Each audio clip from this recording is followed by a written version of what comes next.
Bismillahirrahmanirrahim. Assalamualaikum warahmatullahi wabarakatuh. Selamat pagi anak-anak kelas 4A. Bagaimana kabarnya hari ini? Semoga kita selalu dilindungi oleh Allah Subhanahu wa taala. Amin. Baik, hari ini kita belajar tematik. Ya, kita sekarang sudah masuk ke tema 4. Di tema 4 ini itu judulnya berbagai pekerjaan. Pasti kalian punya cita-cita ya di masa depan. Pasti cita-citanya berkaitan dengan pekerjaan. Seperti gambar di layar ya. Ini ada seorang apa kira-kira? Ya, di sini tuh contoh pekerja kantoran. Nanti kita banyak ketemu profesi atau pekerjaan ya di tema 4 ini. Baik, ya sebelum kita masuk ke pekerjaan, kita membahas dulu tentang ini. Pentingnya keseimbangan alam dan kelestarian sumber daya alam.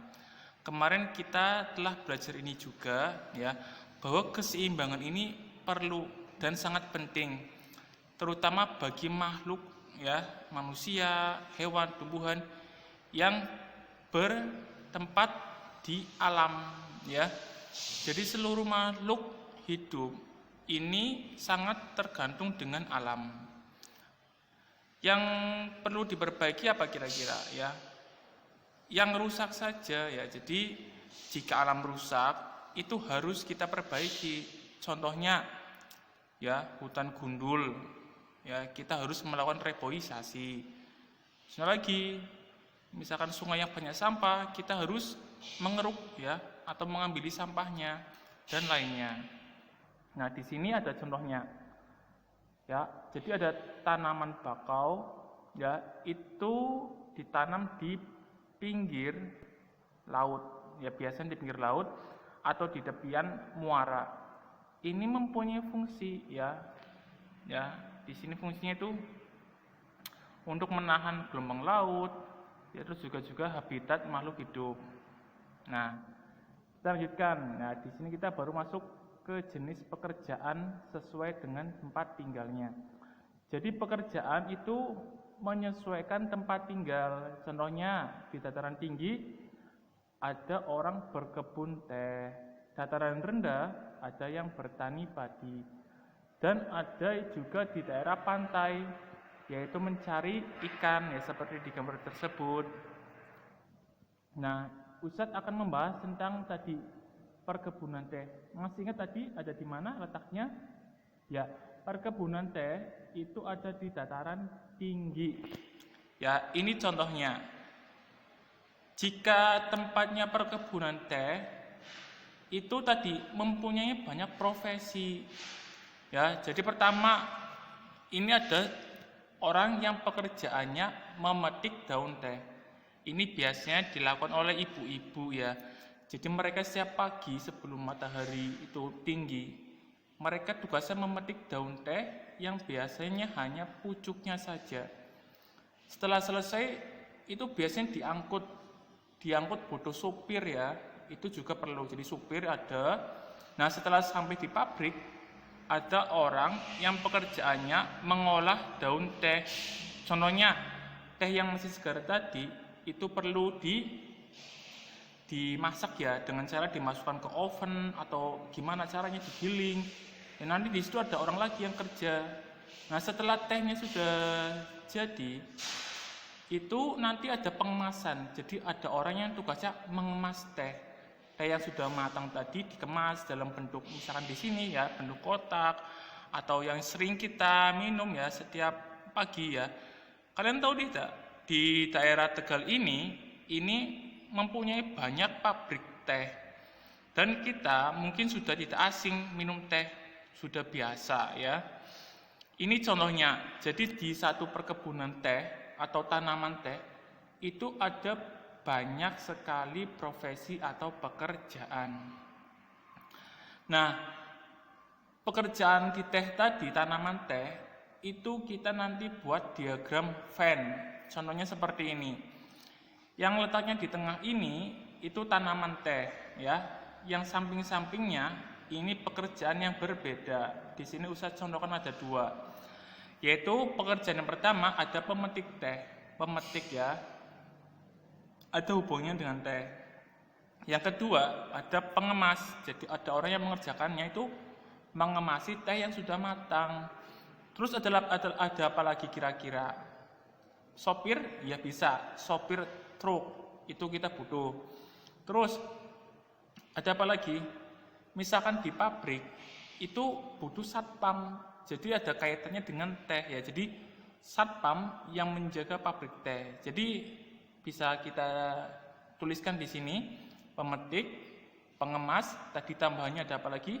Ada sopir, ada satpam, dan lainnya. Ini ada pekerjaan tadi saya bilang yang berkaitan dengan teh. Jadi banyak sekali ya kalau kita cari. Nah, ada yang tahu tadi nama tanaman ini di depan?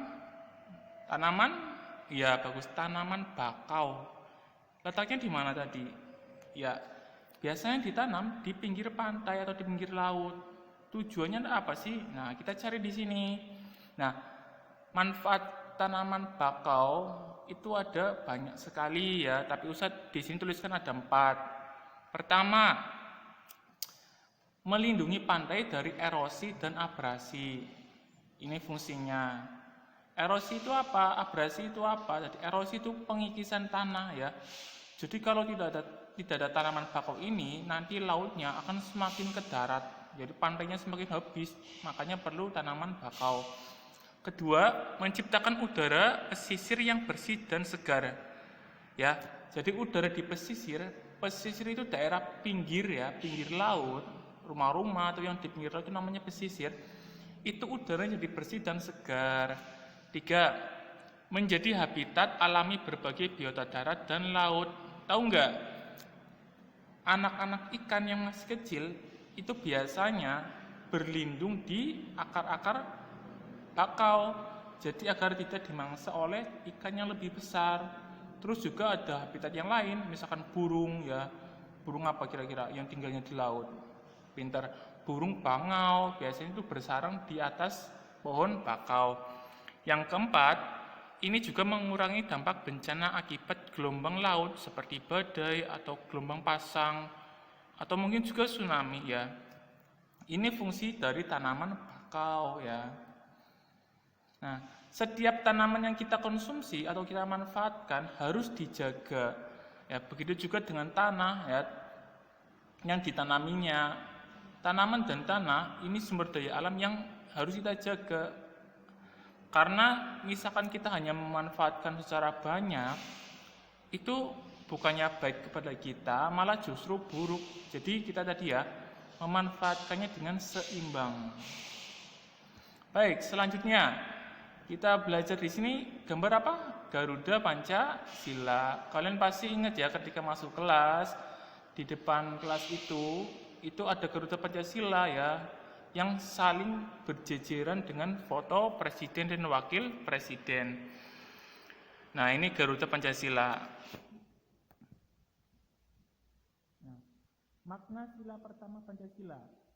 Kalian tadi sudah lihat ya, Garuda Pancasila.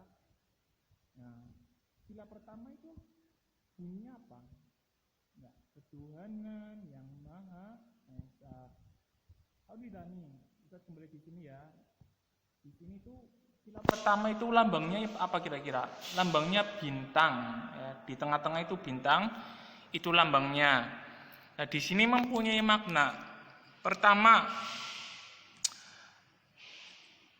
ini percaya kepada Tuhan Yang Maha Esa. Jadi setiap warga Indonesia itu harus percaya kepada Tuhan. Jadi jika ada warga Indonesia yang tidak percaya kepada Tuhan, itu tidak bisa menjadi warga Indonesia. 2, harus melaksanakan kewajiban kepada Tuhan Yang Maha Esa. Ya, di Indonesia itu banyak sekali agama ya yang diresmikan pemerintah, itu ada 6. Kemarin kita telah belajar. Salah satunya agama Islam. Kalau agama Islam, pemeluknya itu wajib ya melaksanakan kewajibannya. Tahu nggak kewajibannya umat muslim? Ya, sholat, puasa di bulan Ramadan itu kewajibannya. 3, saling menghormati antar umat beragama. Kita tidak boleh memusuhi agama yang berbeda. Terus tidak mengganggu teman beribadah.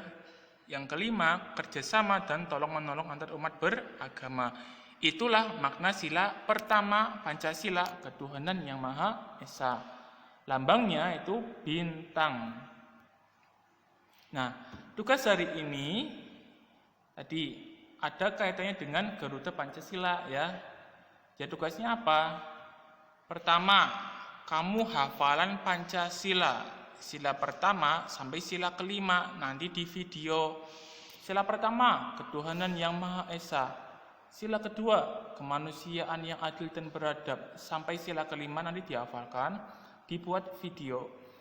Kedua, kamu buatlah diagram Venn seperti tadi berkaitan dengan pekerjaan yang berhubungan dengan tanaman padi ya. Tadi kita belajarnya berhubungan dengan tanaman teh.